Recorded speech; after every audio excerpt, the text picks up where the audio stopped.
My car is a 1967 Ford Mustang. It's got the 289, which is a 6-cylinder. Your car may be a little bit different. It does have a mechanical fuel pump. I've actually already replaced the fuel pump, so this is kind of a retrospective, but should still give you a good idea on how to do it. So let's go ahead and get into it. So one reason you may need to replace your fuel pump is if your car is not starting, or if it's running really rough, having a hard time accelerating, seems like it's running out of gas. Those are all good signs that you're running out of fuel. If your car sat for a while, your fuel may be gummed up. So it could be a variety of reasons, but let's go ahead and diagnose this car, show you what I did in order to determine that the fuel pump needed to be replaced.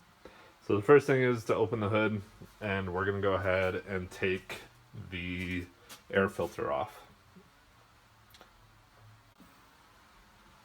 So to remove the air filter, it's just a matter of unscrewing this wing nut on top.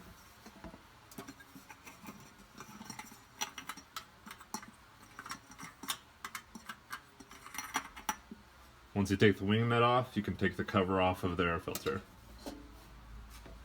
Set that aside.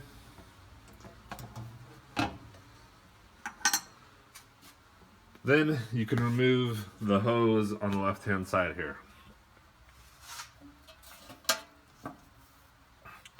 After that, the remainder of the air filter should just pop off. Now you can see the exposed carburetor. Now the fuel from your gas tank in the back goes into the carburetor right in the front here. So again, looking from the front of the engine, fuel comes into the carburetor right here. So in order to test to see if fuel is making it into your carburetor, what you want to do is remove this hose. Now my Mustang has intermediate rubber hose put in. This is the main fuel line coming from the fuel pump, which is metal. But at some point somebody replaced it with this rubber hose. So for me it's really easy to pop off. I'm just going to undo or loosen this clip with a pair of pliers and slip it off.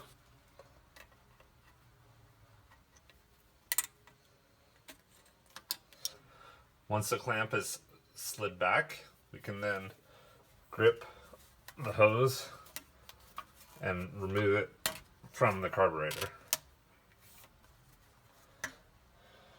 So I can see now I have gas leaking out of here. When I actually replaced this, it was bone dry.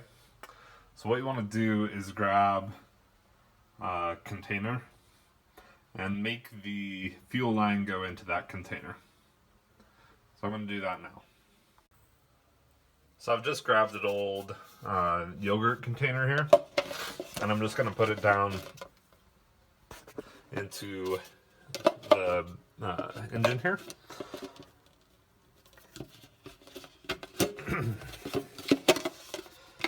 So now when I go to start the car and come back and check, I'll be able to see if any fuel came out of here. You just need to turn the car over a few times. Your car probably won't start unless it does have some fuel left in the bowl of the carburetor. You don't need to try long, just a few seconds of starting to see if any fuel comes out. I'm not going to go ahead and do that right now because again I already replaced it. I know it works. But if you did crank over your engine and no fuel's coming out, then you need to trace the line back to the next item, which is the fuel pump. Let's follow the fuel line from the carburetor to the fuel pump.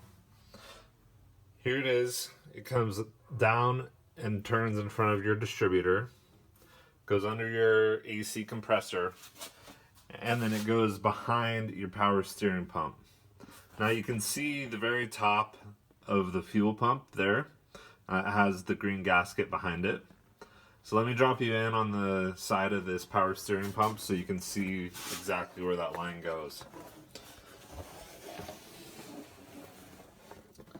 So the line comes in from the top.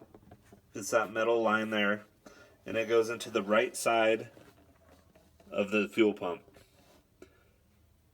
The line on the left side of the fuel pump is coming from the gas tank, and it comes through the fender wall. I'll show you that here in a second. So the fuel pump has 2 bolts holding it to the engine. It's got one on the left and one on the right. They're 9/16. The metal fuel line is a 1/2 inch, and it's easiest to reach these from below, at least to begin with.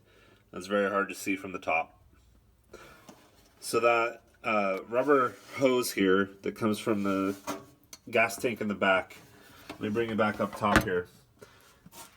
You can actually see where it comes through the fender there. So it's this hose right here, comes through the fender, and it just attaches to the fuel pump. So now that you know where the fuel pump is in relation to the rest of the engine, let's go ahead and show you how to diagnose to see if the fuel pump is what's causing your issues. Alright, so we're going to crawl under the car now. This is just going down the front. There is the Mustang decal. So now you can see where we are. It's really easy to find, especially if you change your own oil. It's right next to the oil filter. So there's the new pump installed. Now, as I stated, it's got the line coming in and the line going out. The line coming in is this rubber line from the gas tank. So it's this line right here.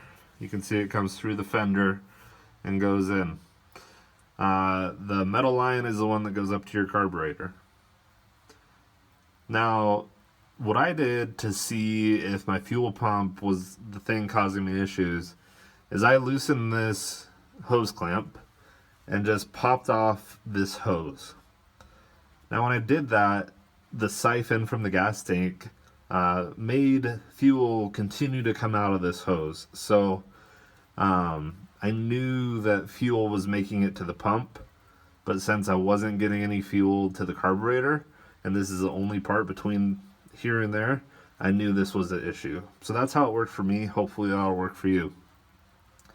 The hose clamp, mine was a 1/4 inch socket to get that off of there, and then just pulled that off, and again it just started running. Now I had enough room, I could push it up and make it stop and just zip tie it up here until I was done working on the pump. So as I mentioned from before, there are 2 bolts holding the pump into the engine.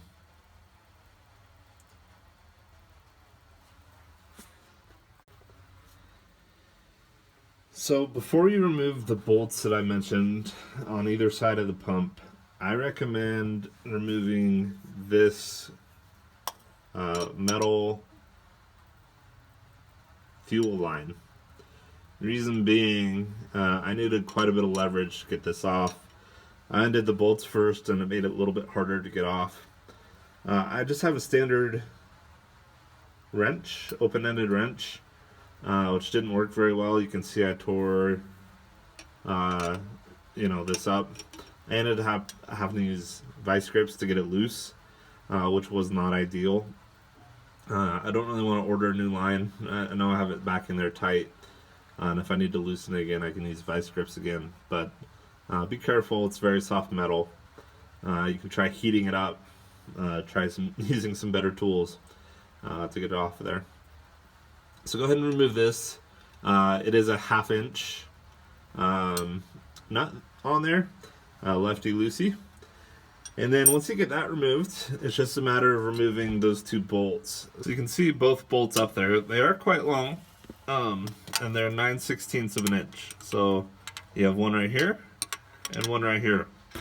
Now for me, my fuel pump was bigger that I removed, and it covered the heads of these bolts. So I had to use a socket with an extension, because there is quite a bit of room down here below the alternator there that you can get an extension in there out towards your fender. So go ahead and remove those bolts and remove this pump and just install the new one. Now, my new pump, I'll show you here in a minute, the box. It came with 2 gaskets. I just installed one. And then I got everything tightened back on there, and as soon as I got both of these hoses hooked back up, and of course it tight back on the engine, I went back up and I did the same test that I mentioned before. Let's just go through that one more time and then show you the new filter, and we'll wrap this video up. After getting the new pump put in place, we want to go ahead and test it. You probably still have this empty receptacle here and this hose going into it. Let me go ahead and set my phone down and go crank it over a few times, and you can see how much gas is being put out by my new fuel pump.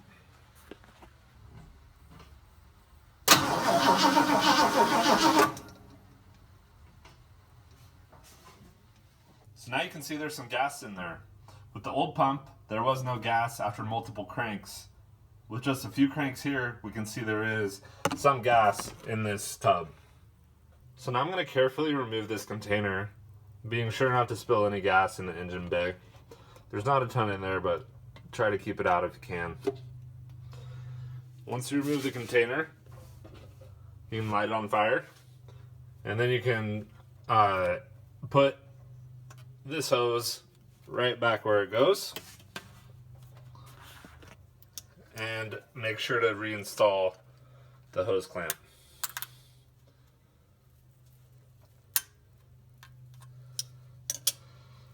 Alright, so now we're good to fire her up and see if she runs. Last thing to do after you verify that it is running, make sure to put the air filter back on and hook this hose back up into the side of the air filter. So this is a fuel pump I got. I got it from O'Reilly's Auto Parts. It's a precision fuel pump. This is a bad representation because it has a sending unit and also the piece that goes on the carburetor. It really only comes with this. So this is the old one. You can see here. This part goes inside the engine, and then there's the 2 input and output that you've seen before. So for reference, it's M23007 from Precision Fuel Pump. I hope you've enjoyed this video. Please consider liking and subscribing. You'll see projects on the Mustang and a few other vehicles and toys that I have on this channel.